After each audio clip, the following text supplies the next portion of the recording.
Black Mountain Institute at UNLV. They've been around 20 years, and we are celebrating with so many events this year.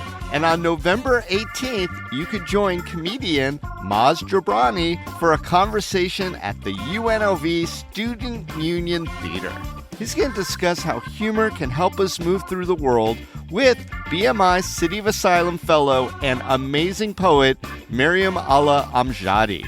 Free tickets are going to go quickly, so you want to visit blackmountaininstitute.org to get yours now. That's blackmountaininstitute.org.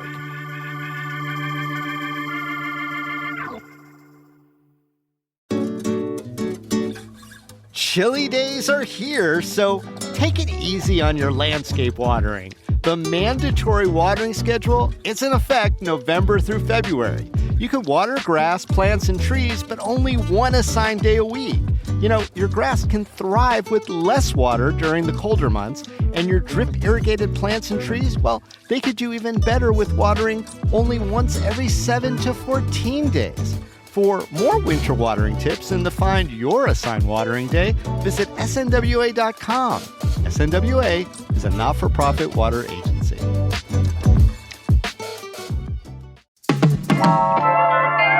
The classic Las Vegas buffet. Well, it may have changed a lot over the decades, but one thing's for sure, it is never truly going away. But as we plan our holiday feasting, we gotta ask, are the modern-day versions of the buffet any good? Today on CityCast Las Vegas, we revisit a conversation with food writer Janna Karel. Janna did the unthinkable. She went to all the remaining buffets on the Strip, and yikes, she and her stomach, they've got stories to tell. It's Wednesday, November 12th. I'm Dayvid Figler, and here's what Las Vegas is talking about.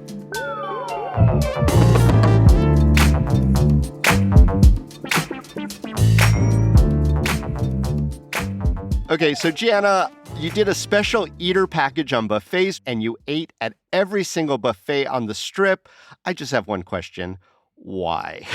Why? That's such a fair question, such a reasonable question. A lot of this came down to that I know that readers of Eater have a lot of interest in knowing more about buffets. That's something I see whenever I write about buffets. Yeah. But I don't want to go to a buffet, and so I haven't gone to them.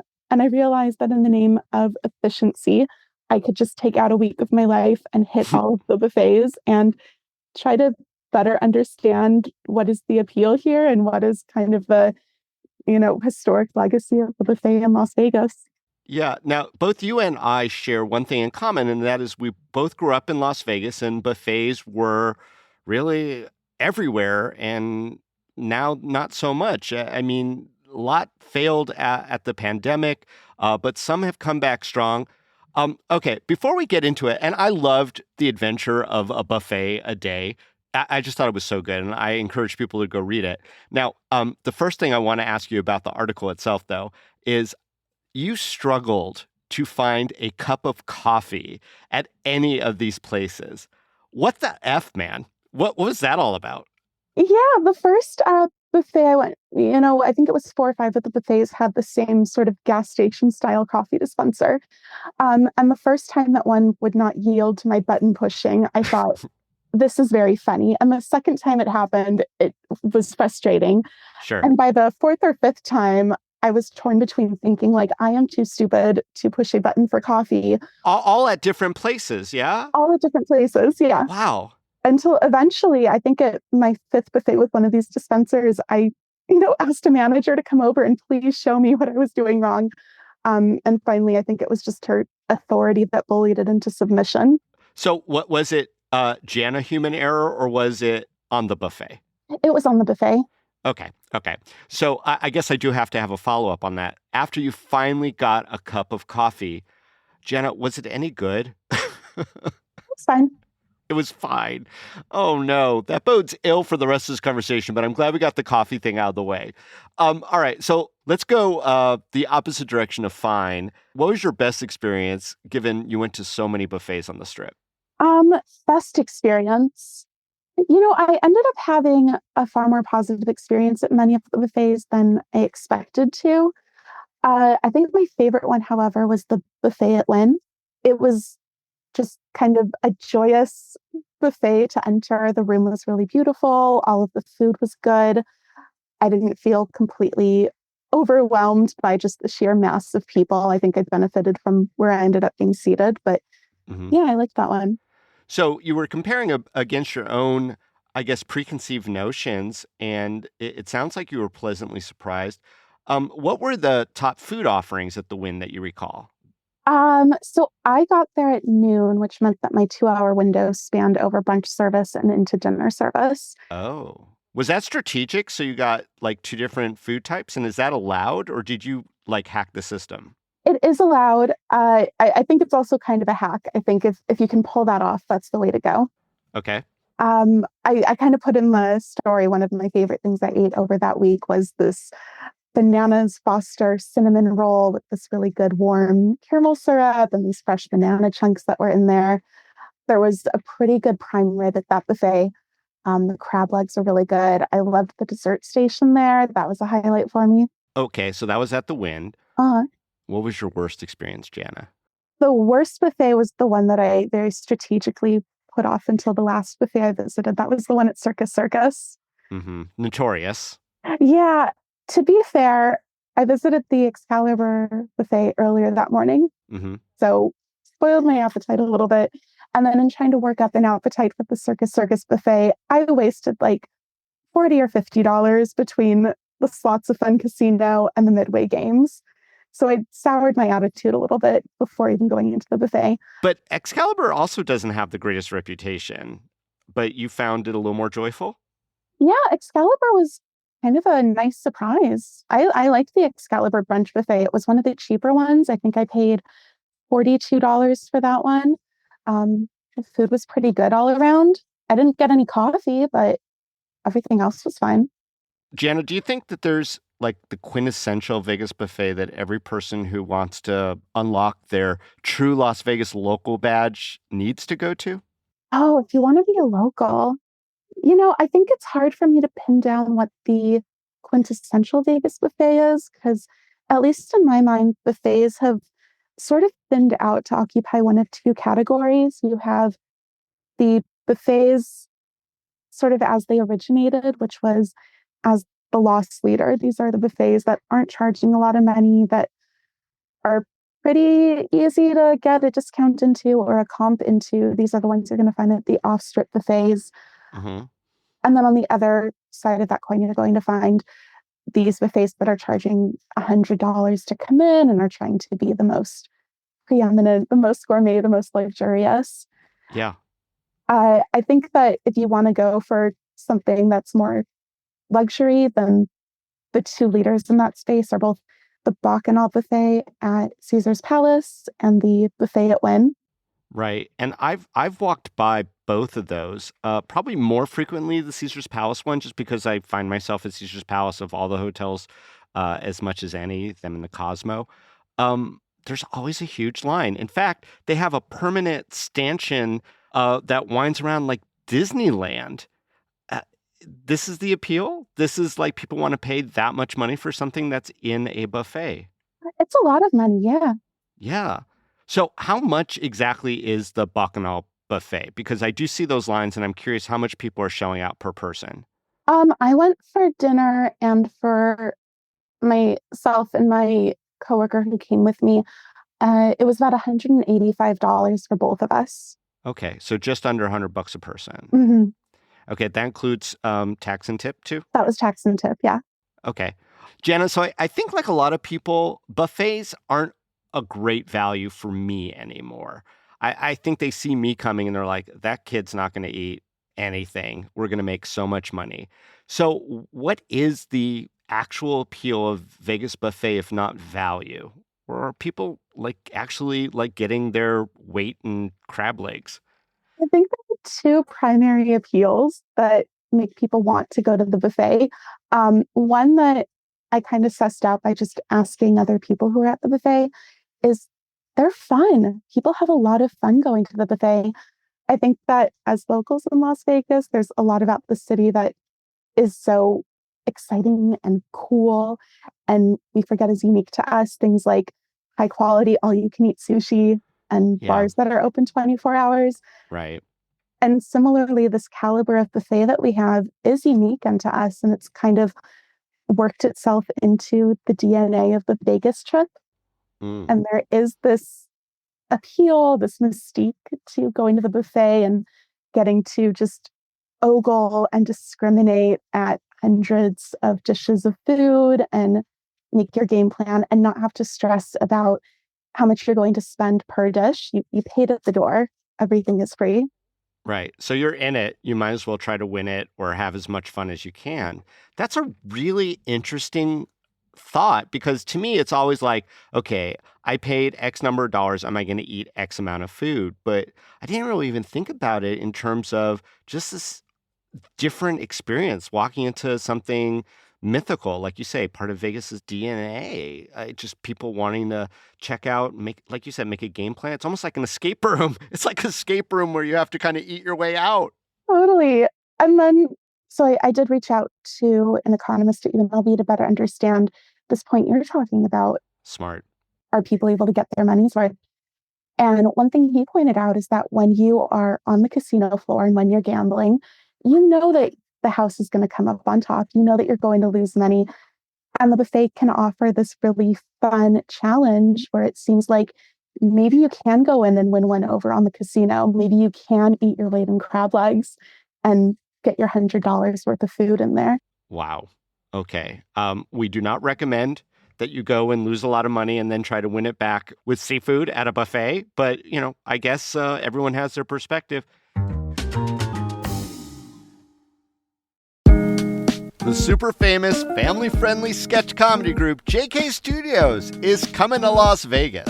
It's November 15th at 7 p.m. at the UNLV Performing Arts Center. This is the group that started Studio C 12 years ago out of BYU and became an internet sensation. They also brought you the movie Go West and classic sketches like Scott Sterling, The Crayon Song, and Lobster Bisque. Do yourself a favor and check those out on YouTube. Right now, you can use the promo code FAM15 to get 15% off of tickets to their first Las Vegas show. It's the perfect comedy performance for families with kids ages 5 and up, where you'll see hilarious new sketches and a wicked Harry Potter mashup musical that's sure to delight. Visit jkstudios.com to find tickets to their show on November 15th and see all of their upcoming tour dates around the country. What better way to light up your holiday season than with a 50% off admission to the Neon Museum? Yeah, you'll get that at the Mecca of Illumination just by booking in person with your Nevada ID. Half off to explore Vegas history through the glow of vintage neon signs, many of which have been painstakingly and beautifully restored. Just swing by the box office, show your Nevada ID, and you're in. One ticket per valid ID. No promo codes, no online hoops to jump through, just a classic old school locals first deal. And now it's extended through December 31st, so the perfect time to start a new tradition surrounded by glowing vintage Vegas signs. Make it a night with friends, bring visiting family, or finally check that one off your Vegas bucket list. They're also going to be open on Thanksgiving and Christmas this year, so you can experience the magic of Las Vegas history the entire holiday season. So go do it. Visit the Neon Museum and let the lights of old Vegas shine for you. You know, when most of us want to learn a new language, it's not because we're dying to memorize grammar tables or ace a quiz. It's because we actually want to speak it out in the real world with real people. And that's what Babbel is great at. Getting you there, fast. Hey, it's Michael Zibiak, Chief Revenue Officer here at CityCast. My daughter's a senior in high school, and after graduation, we're taking a father-daughter trip to Spain. And right now, my Spanish is, let's just say, very high school level. Shout out to Senior Patty from Syosset High School. You tried. When we're in Spain, I'd love to do more than just ask where the bathroom is. I want to be able to chat with locals, order tapas, and actually connect, not just read the menu and point. So I'm starting with Babbel. It's all about small steps, big wins, and it's super easy to fit into my life.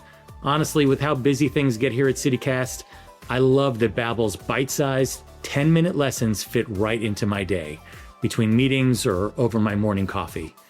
I'm excited to pick up some real-world Spanish before we go, so we can experience Spain like locals, not tourists.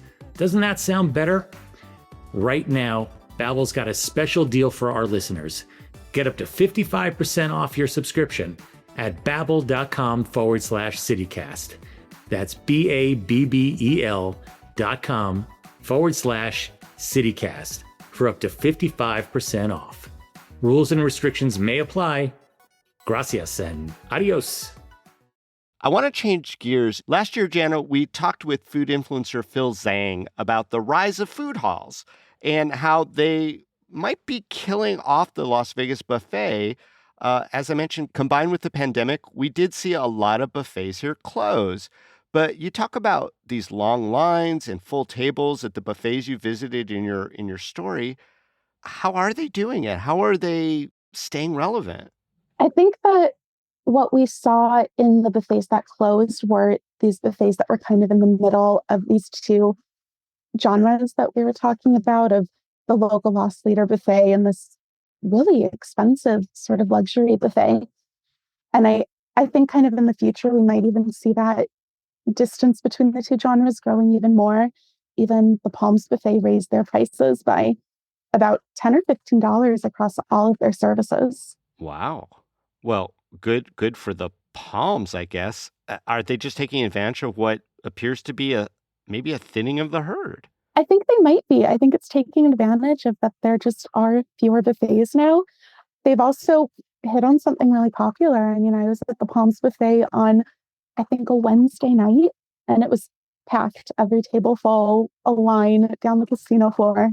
So we went from 70 buffets not terribly long ago, pre-pandemic, to how many are left, Janna, on the Strip? On the Strip, there are 8 or 9. I think there are 8, but in Vegas, total casino buffets, there's only 13. Okay. So I really enjoyed your article very much. I vicariously was rising and falling, and my stomach was too, with your adventure. One of them that stood out to me was your depiction of the Bellagio, which you kind of described as not really changing a whole lot from the 90s, the decor and the presentation. How can they get away with living in the 90s still? Yeah, when I visited Bellagio the first time as part of my initial buffet week, in the way that it doesn't feel like the Bellagio buffet had been updated either design-wise or menu-wise in a couple decades, and the lack of signage for me to even find my way to the buffet, I kind of felt like, ooh, this might be the next one on that shopping block. Like, we might not see the Bellagio buffet for much longer. And then shortly thereafter, I got an email saying that they were extending their hours, that they were going to include an expanded dinner service, that they were bringing in more seafood, more crab legs. And while I was there, I talked to the lead chef to find out more about that. And he mentioned that it had been a little less than a year since they initially had suspended that dinner service, but there was enough demand for that now, especially with the summer crowds that are coming in, that they have found that there does exist an audience that wants to frequent the Bellagio buffet, including at dinner time. I wonder if the people are just demanding buffet, not necessarily updated buffet, Bellagio, like make a nicer visual for me here. But if they're not worried about that, then I guess why put the money in? Yeah, I think that's part of the benefit of being in the buffet game, is that it sort of markets itself. It's more an idea. It's more of a theme park concept than it is a restaurant. Yeah. And maybe that's enough. Maybe it really isn't going anywhere. So I don't know. You're now the preeminent expert in buffets in Las Vegas until somebody tries to duplicate your effort. Janna, what do you think the future of buffets in Las Vegas is going to look like? I have a couple ideas of what the future of buffets might look like. I'm sort of editing what those expectations are, especially because for so long, I, like a lot of other people, was thinking that they were going to be phased out by food halls. We've seen a couple of the casinos swap out their buffets for food halls. A couple of the newer ones omit a buffet entirely in favor of food halls. But then we saw that the Sundry Food Hall, which I thought was a really cool concept, it was the food hall at the Uncommons. It closed Right. after operating for only a month. And by contrast, these buffets I was visiting at 11 a.m. on a Tuesday morning were packed. So what I expect to see is we might lose a couple more. I'd be shocked if we saw any new buffets surface or older buffets come back. But I think we're going to see more of a division between these loss leader, maybe off strip or lower price casinos, and then these competitors who are, vying for being distinguished as the most luxury, the most gourmet, the most popular buffet, the Bacchanal, the Wynn. I think Palms now with their price increase. I think we're going to see both of those genres kind of leaning more into that. Yeah, no, that's a really thoughtful way to think about the future, which now begs the question that I have to ask you. Having eaten at a buffet every night for a week, both high and low, how's your stomach? How was your stomach after all that, Janna? So, fortunately, I do feel like I've been training for this. I don't cook. I eat in restaurants most days of my life. So those were my only meals for that week, was only eating at the buffet. But I persevered. I did the hard work. I think I got through it. Well, thanks for doing that on behalf of all of us who just don't have the stomach for it, literally. Janna, thanks so much for joining us here on CityCast Las Vegas. Yeah, thank you so much for having me. This was fun.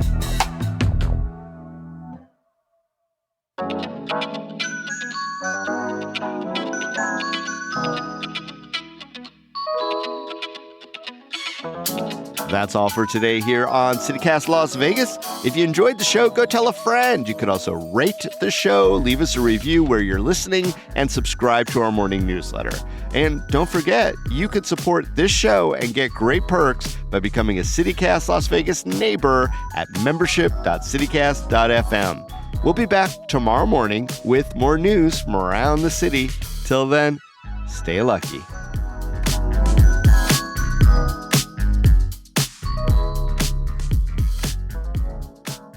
That's a really interesting...